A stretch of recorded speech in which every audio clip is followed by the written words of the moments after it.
This is the Samsung Music Frame. When I saw it back in January, I knew I was going to put one of these in my house. And when it came up for pre-order, I bought one. Now I love the idea of functional tech that blends into your home. I own a Samsung The Frame and I love it. So I guess it made sense to buy this, right? Now the setup is very simple.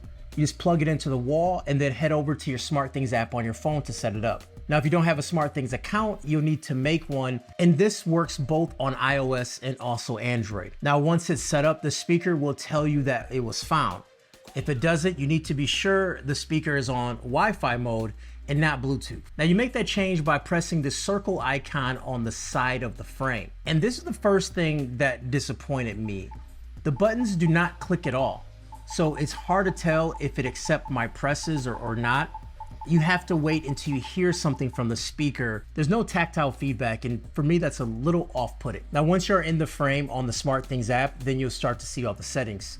It shows things like the name and what you're listening to, and also all the options. And this leads us to the second thing that disappointed me. There isn't a lot of settings. There is a very limited EQ tuner, sound mode, which lets you pick from standard music or adaptive sound. And there isn't much information in the app telling you what these audio modes actually do. And also when you go into standard mode, you do have more EQ settings. So do I go there and modify my EQ to listen to music, or do I go to music where I only have two different controls? Like it doesn't tell you these things. So it gets a bit confusing since there isn't like anything letting you know what's happening. And then you go into advanced sound settings. There's an option called virtual. Virtual what? Virtual reality? Like it just doesn't go great. It just feels a little empty in there. Anyways, past the settings, let's talk about the sound quality. At lower levels, the music on the frame sounds very clear. And once you're running through the sound optimizations for your space, it runs these little tests to hear how music will sound and how it like reflects off walls. Most high-end speakers do this as well, but it definitely makes a difference on how this sounds. It does get very loud. Like I'm very surprised how loud it gets. And I had no issues filling up a whole room with crisp music. These speakers are also Atmos equipped and they can play back audio in spatial. And the music does reflect that. It has more depth, but it's something you only hear if you're trying to listen for it. I was playing music with it on and off, like comparing it with people who didn't know what they're listening for and they couldn't tell the difference. Now, I typically use Spotify to listen to music, and the speaker shows up as a Wi-Fi speaker. However, the volume goes from a whisper to a yell in just one click. I'm sure that could be fixed with software, but there are also Bluetooth and optical connections.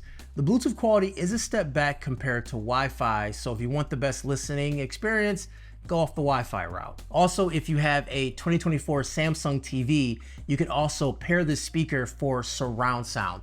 But it only makes sense if you have two of these, right? You don't just want one and that's your speaker for your TV, right?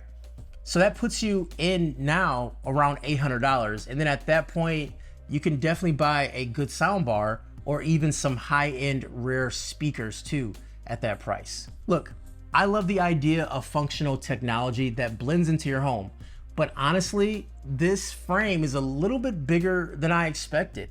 It's too big for me to like put on my bookshelf, which I think it would look pretty good in. And I also just couldn't find a good spot for it. The frame itself is much heavier than expected. You know, the first thing I wanted to do was replace the image. To do it, it's pretty simple. You pull off the white frame from the middle. It's held in with little push pins. And then from there, you just take off the back plate and then the picture kind of slides out. I do love how you can replace the image quickly. And I'm also glad it's not digital. You know, these days, everything has a screen on it, so it's nice for a change not to have a screen on this. This photo is an 8x10, but what I realized, only like 7.5 inches square is visible, and the rest is just like this really big white frame. Now, I wish there was an option for a larger print to display over the whole image because there is so much wasted space. And I'm not gonna say that this is bad. This is definitely first generation, and I definitely think that it's gonna be smaller when the second version comes out.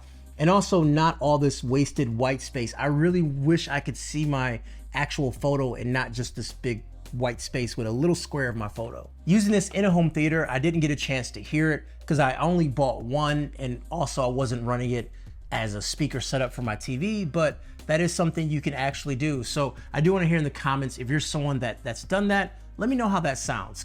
It does come with mounting gear, so you can actually mount this if you want, but I didn't really find a space in my home to mount this. Otherwise, it has a stand, which is extremely sturdy, easy to install, and you can set this thing anywhere. If sound is the main reason you're looking at the speaker, then you can get something cheaper that sounds even better. Samsung has been investing a lot into their SmartThings ecosystem. I don't know of another speaker that is really made with SmartThings in mind, so it still feels rough around the edges, and as of right now, I don't recommend this unless you want this because it's Samsung or you have a setup that will allow for this. As of right now, I recommend the Sonos Move.